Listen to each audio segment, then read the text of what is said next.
A victory in the U.S. Supreme Court this week for a San Diego family who had fought for decades to get back a valuable painting looted by the Nazis back in the 1930s. The couple who originally filed a lawsuit against the Spanish government, which took possession of the artwork, has since passed away. CBS 8's Richard Allen speaks with their son, who is continuing this closely watched legal battle. Well, that's right. This decision by the U.S. Supreme Court did not center on whether this San Diego family should get back this valuable piece of art, but instead which property law should be used to settle the dispute, meaning that the ultimate outcome still remains up in the air.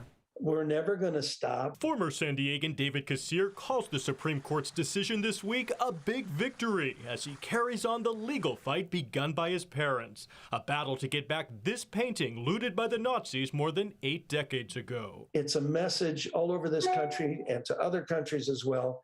You don't get to keep artwork stolen by the Nazis from Holocaust victims. That's crazy.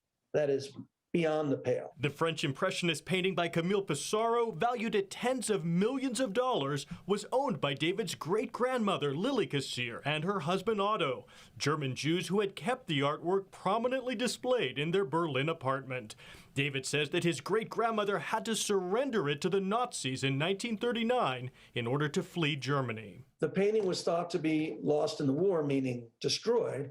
It wasn't until decades later that David's father learned the piece had survived the war and, after changing hands several times, was in the possession of the Spanish government, hanging in this museum in Madrid, where, according to court records, it still has the Cassirer family's gallery label on the back. It's an absurd position they've always taken. They maintain it to this day, that they didn't know this could possibly have been Nazi looted art. Beginning a drawn-out legal battle that made its way to the highest court in the U.S., which ruled this week that lower courts made a mistake in using Spanish law to determine ownership and should instead have used California property law. The case is now being returned to that lower court to revisit the case. We're now confident that we can win this case. Cassirer says he appreciates the global attention this case is receiving as a way of never forgetting the atrocities of the Nazi regime, something his father Claude was especially passionate about. Even if we never get anything out of it, is we are